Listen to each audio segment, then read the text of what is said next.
Alright, working on the old 1930 Briggs FH here. Let me grab a seat. And last time we looked at this, Mike had taken the broken stud out of there, and this is the adjuster. This adjusts the valves by going up and down. So let's continue on. First thing we'll have to do is this is that piece, and Mike had to weld that because that was only peened in there, and he really had to get on this and crank it and try and jiggle it loose. So this blob of weld he has in here, he really couldn't get in there with the MIG, and there's just a tiny bit too much here. So I'm gonna, for that to line up, I'm gonna have to grind that down a little bit. So I'm gonna grind a little bit off and then file it, and then that'll be able to, that'll work perfect. And then we got this problem here. If you remember, this was the pin that was in there, and it was you know, it was just real sloppy and loose and everything. And I think most of the problem was the pin. You know, the pin is pretty wore out, and the pin is actually a 1/4 inch. No, maybe a little smaller, because it, let me see here, let me get a 1/4 inch drill over here. 1/4 inch drill doesn't go in here. So even if that pin was correct and was a 1/4 inch, you see how much slop come out of it. You know, it was like 85%, 90%.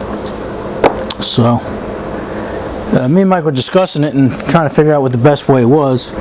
I do have brass bushings here. You know, I could have drilled it out to a 5/16 and put a bushing in there, and that would have worked fine, because then a 1/4 inch would have fit. A 1/4 inch pin would have fit and everything. But I wasn't crazy about that. I'm not crazy about brass bushings anyway. You know, they would have put that in here.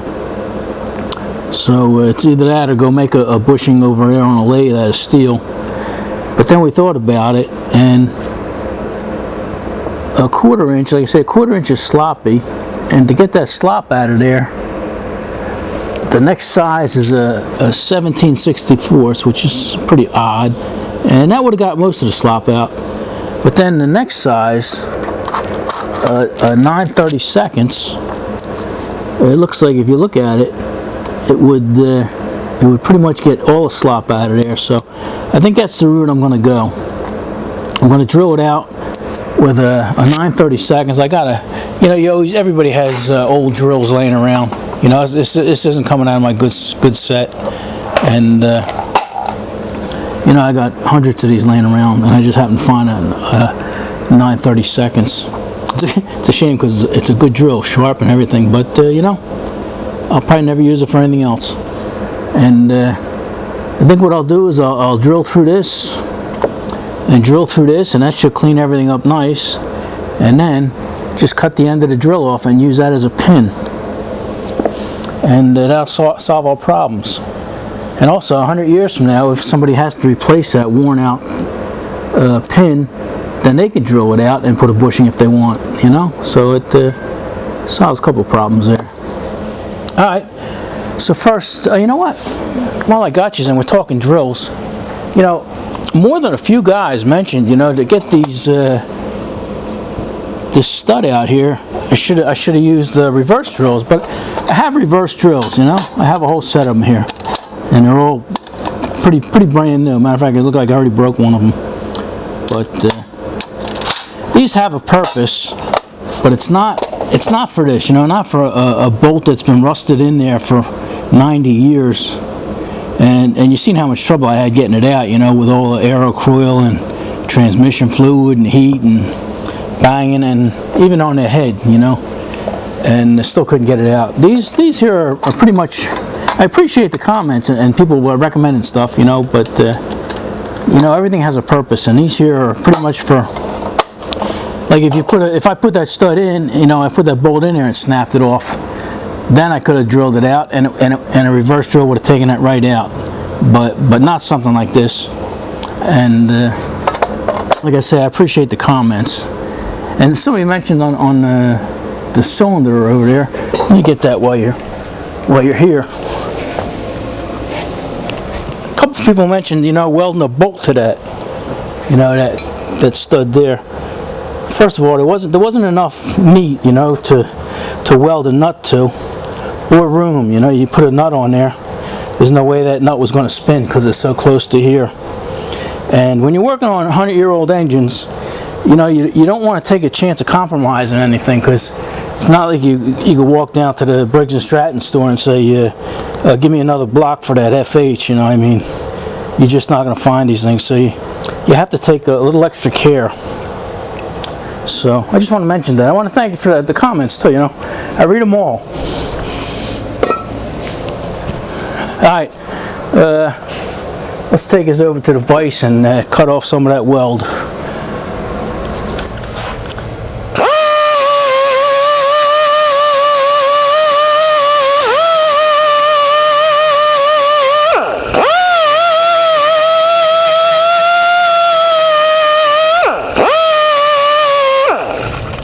Alright, let me grind that down a little bit and then we'll turn these back on. Alright, we got that down pretty good. That's where we want it. Let me hit it with the air file for a little and then I'll... I almost turned that on before I finished talking. Let me hit it with the air file and then get it down a little bit smoother, and then we'll hit it with a hand file.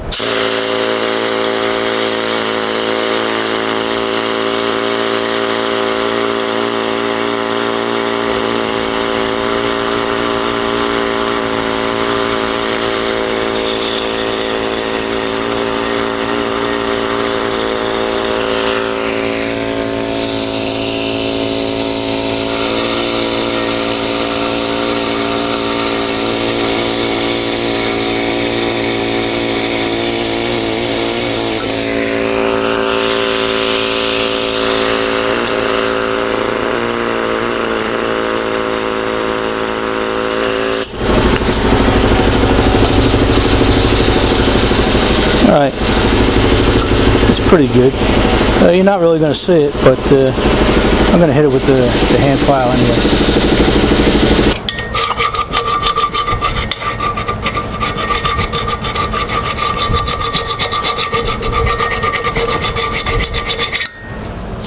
Alright, I'm liking that.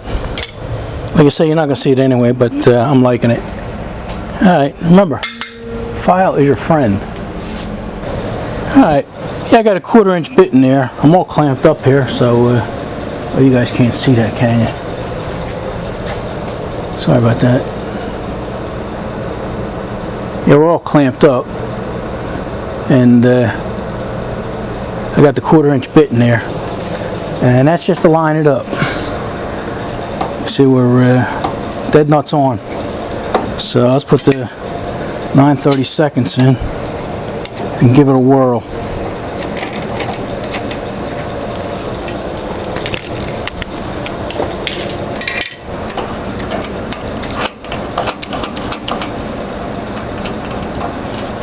Like I say, that drill bit felt pretty sharp, so we'll see. Yeah, I'm not going to use any oil. I hardly use oil when I do any drilling here, because I'd rather just resharpen a drill than... let me turn your around so you can see. There we go. Yeah, I'd rather resharpen a drill than have to deal with a mess of oil and everything. This isn't a machine shop. This is my garage. Alright, let's see. Oh, no! We're going to need power. Stand by. I think I got it right here. Got it right here. Alright. Take 2. That's one for the blooper reels.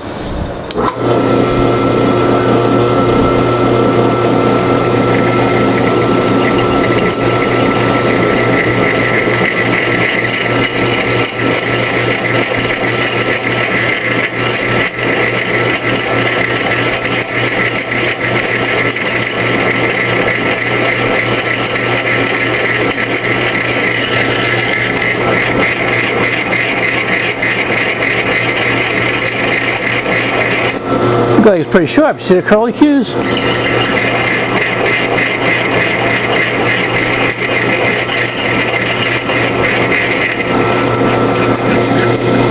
going to shut you off because you're not going to be able to see the bottom anyway. Alright. Yeah, it's not that close to the edge at all. So we're all the way through there. Whoop, watch my arm, watch my arm. Alright, now let's try and do that with the rocker arm. That's not going to be as easy setting up. Alright, yeah, I got the largest drill I can to fit in there, and I use that. Let me get my hands out of the way to try and pretty much line that up. You know, it's not an exact science, but it's all I got. So alright, let's change bits here and hope for the best, right?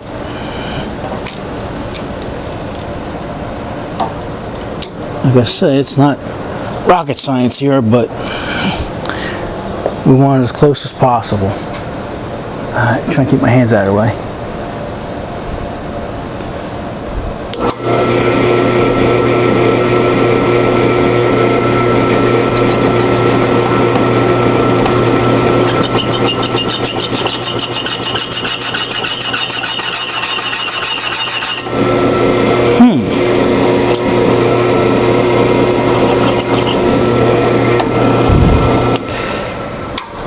Get some cutting oil. I don't know if that might have been hardened, you know, from running so hot and stuff. I don't know. Let me get some cutting oil and see what happens. Might have a bigger problem than I think. Alright, let's try some of this Tap Magic on here. There should be plenty. Alright.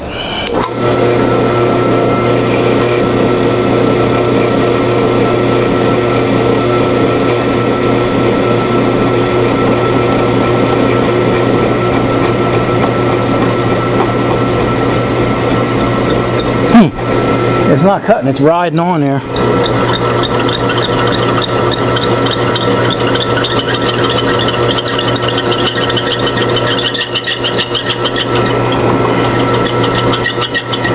I'm not liking that. Let me look into it.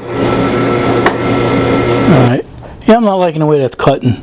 And it's not really cutting, so I think we might have a case of work hardening here. Or they may have hardened it at factory, I don't know. But what I'm going to do is I'm going to heat that up with a torch and soften it. And then we'll drill it. And then maybe we'll re-harden it.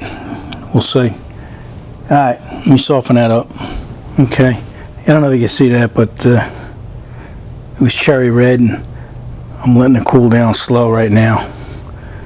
So, yeah, the way you check with that is...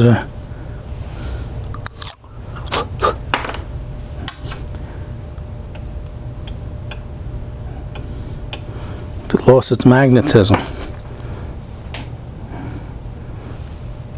See how that... Okay, I'm going to let that cool down and we'll come back to it and try and drill it again. Alright, softening it helped a little bit. I was hitting like a hard spot, but I'm almost quarter way through. And you know, at least it's cutting. It was making a little noise, but at least it's cutting. So let's try it. Let's give it another try.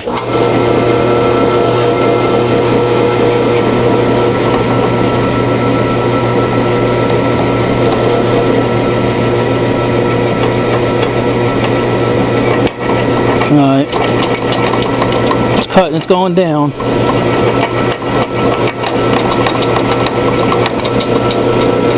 Alright. I think we're through.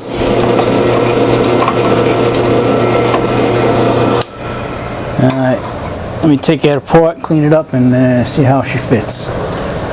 Alright, let me sit down here. I'm happy with the way that turned out. Here's the drill bit I'm going to use. I'm going to cut the end off and use that as a pin. And we're happy with it. It fits pretty good, and there's really no slop. Look at that, no slop at all. Goes up and down nice. Can you see that? You guys are kind of far away. But yeah, what I'm going to do now is, for some reason, this drill bit has a point on it. But I'm going to round that off, cut it to size, And then you see how it's kind of loose, not like the other one. So after I cut it, and I'm going to paint it first, nothing like that. And then we'll get a little punch and just peen over 2 or 3 of the edges there on each side, and it'll hold that pin in place, and it won't go anywhere. But I also cleaned the hole out. That's a pretty good size hole there. This is a 3/32 drill, and that's meant for oiling there. So it's that's a pretty big hole that got clogged up there. Okay, so where are we going to go next? Put the wrong side in there. There we go. That goes in there like that, and this goes around here and pushes that push rod in.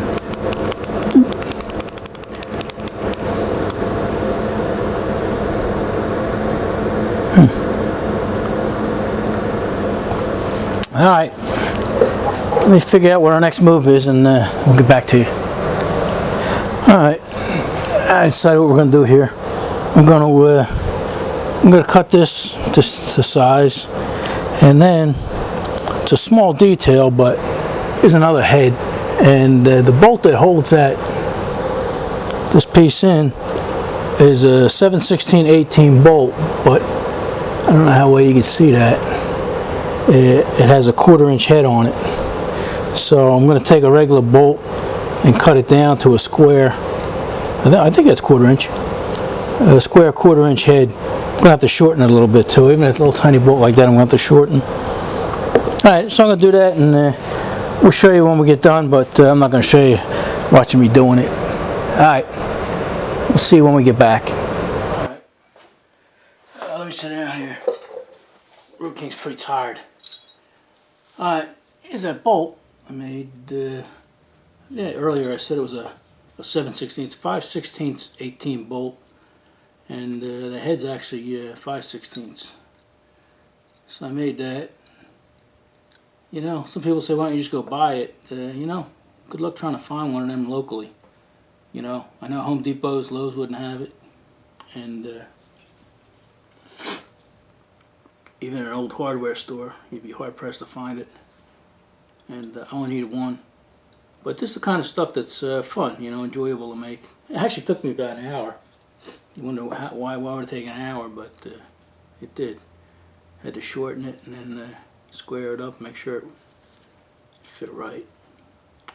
So I know somebody's going to give me a link to, you know, 100 of them. Buy 100 of them and pay $10 to ship it, but anyway. Alright, yeah, cleaned all this up, and here's the pin.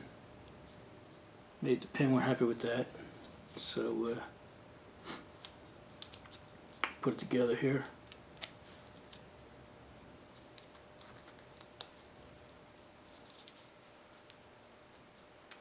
Alright, there we go. Yeah, once I paint all this and stuff, I'll get this center punch here and just put 3 or 4 little divots around each side, and that pin won't go nowhere. But this is how it works, right? This is our valve here, and this is your valve adjustment. Let me put this in here.